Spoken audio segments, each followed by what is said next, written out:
1 கொரிந்தியர் 15:43 வாசிக்கும் போது,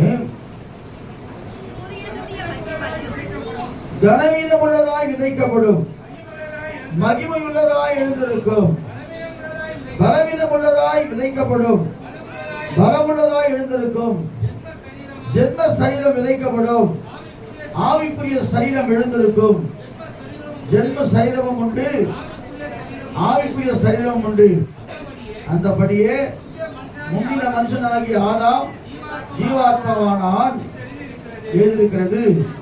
பிந்தின ஆதாம் உயிர்ப்பிக்கிற ஆவியானவர், கிறிஸ்துவை மரித்தோர்ந்து உயிர்ப்பித்த ஆவியானவர் சாவுக்கு ஏதுவான உங்கள் சரீரங்களில் ஒரு உயிர்ப்பிப்பார் சொல்லி வேதத்தில்.